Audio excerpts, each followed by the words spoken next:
Hello, I'm Chris from the FPL Dude and welcome back to another Euro 2020 fantasy video for the 2021 season. In today's video I will be talking to you about my team selection. I will be making those 5 transfers, will explain to you every player that I'm going to transfer in, transfer route and why I do that. First of all, let's take a look at my team. And yeah, just before I move on, I would like to remind you to give this video a thumbs up if you like it. It will mean so much to me, it will help this video get promoted, my channel to grow and so on. I will post even better, even improved and even more content now for the FPL season guys as well. So don't forget to subscribe to not miss out on any new content. Guys, this is my team. I've earned 37 points this week. That's not bad at all compared to rest of the community. Like 37 points is funny how little points that is. It's only 37 points. It is the worst that I've ever earned throughout my whole lifetime. I believe 37 points is the lowest ever I have ever earned. But this Euro Fantasy is just completely different kind of tournament.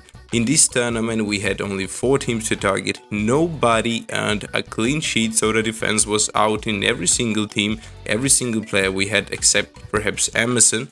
He was dead lucky that he was changed out in 73rd, 72nd minute or something like that, so guys that own him earned 6 points, they got those extra 4 points that he got from that clean sheet. But 37 points, as I've said, it's not that bad. I do have a YouTubers league we could potentially even check out right now. Here it is. I've had it all the time, but I just keep it for the last now. Here it is. As you can see, Nathan Bacon has earned a total of 41 points this week. Congrats, mate. That's very good. The next one is Garrett Southmate. That's the FPL mate. He got that funny name for this one.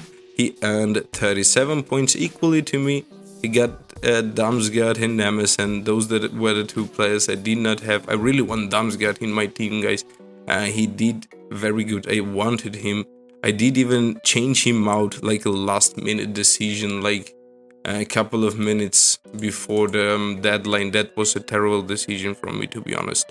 I won those 6 extra points, and so this guy earned JABT FPL as well. He earned 34 points. The next one, the FPL Way, earned 41 points. FPL King earned 37 points. Yeah, that's the average. Like 37 points was around the average. If I got those extra 6 points, then I would have earned. If I got those extra 6 points, so if I had Damsgaard instead of Højbjerg, I would have earned 43. That would have been the dream score for this particular match day, to be honest. But unfortunately, I did not get to do that. Now it's time to move on to the next week. Let's try to explain those transfers.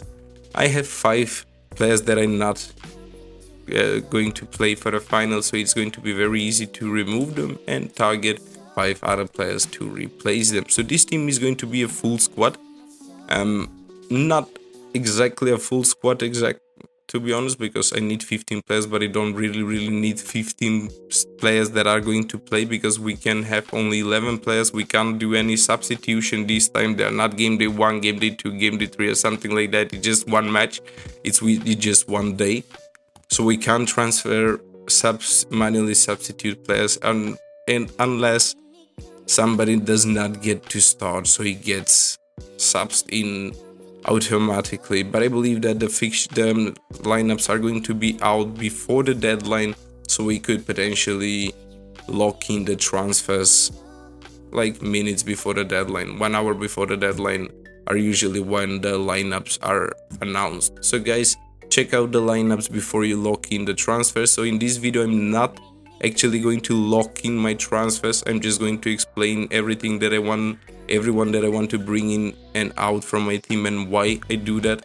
I'm going to explain to you my strategy for this last final, how I would try to reach into those top 100 and stuff like that, because right now I'm around top 800 or something similar to that. I believe that I'm going to stay that way even after tonight's calculations. I am recording this video now after the England game. They are to the final. Congratulations.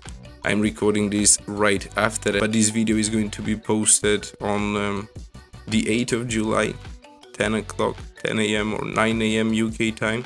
So guys, I think that it's time to bring in those players. The first one that I'm going to bring in, because just as I have right now 33.1 millions to go for 5 players, I don't really need to go for 5 players that are starters, because I'm going to have 11 players that are going to be starting, 1 bench replacement, perhaps some second bench replacement, and then the third bench replacement does not need to be anyone in particular. So I'm just going to go for the cheapest player that I'm going to find on the market. So I just search for the price, I go lowest, Ben White, excellent. He's going to be my last bench replacement. He costs only 4 millions. I don't really care. He's not going to play. He's not going to earn me any points because he's just going to take that last bench replacement place. And as I've said, you can't be making any substitutions in or out. So Ben White is the first guy I'm going to bring in. The second one that is going to be a starter, Mount, guys. I really do love this guy, how he's playing. I really do appreciate his style. I could potentially go for Foden, but I do believe that Mount is the one that is going to be pretty much more, that has more chance to start, guys. He is going to be the player that is going to start in this one, I believe. So Mount is the one that I'm going to go for. The next player that I'm going to target, it's going to be one more English defender. In this case, it is going to be Walker. So as you can see, I'm going to play 4-4-2 formation, guys. That's something that I just need to mention. Walker, Shaw, Di Lorenzo, and Bonucci are going to be the 4 center backs that I'm going to go for. Donnarumma or Pickford, I have not decided yet which of these two could potentially be my goalkeeper. I'm going to post about this perhaps minutes before deadline or 1 hour before deadline or something like that. I just want to see the formations. I just want to see if I'm able to calculate the outcome. And when it comes to the outcome as well, now it's England against Italy, one of the toughest fixtures that could have happened. Both teams have very good offense, both teams have very good defense. We have seen Italy perform very good against very strong opposition. We have seen England dominate a bit of these easier opponents. Now in the semi-finals against Denmark, they did have some defensive problems, to be honest. Denmark did create a lot. They did came to pretty much a lot of shots as well. So I'm pretty much unsure on which of these two teams is going to be able to win this one, but I'm just thinking that it just might be Italy. If they play 30 extra minutes, I think that it is going to be Italy. But to be honest, I think that this is going to end 0-0, guys. I think that this game is going to just end 0-0. This is the main reason I will change my formation from 3-4-3 to 4-4-2. And I don't think that there is any other guaranteed starter that is going to be a striker. Let's bring in that striker replacement now. A Rashford could potentially be, I don't know, Rashford, but he's not 100% going to play. Belotti, he's a replacement as well, but I've seen that he actually jumps in almost every game and changes Immobile. So I'm going to bring in Belotti to be my potentially first or second bench replacement, guys. So Belotti is going to be here, first bench replacement, and Ben White is going to be the last bench replacement, I believe. So yeah, this as for this second bench replacement right now, I need a midfielder that costs around 8 millions.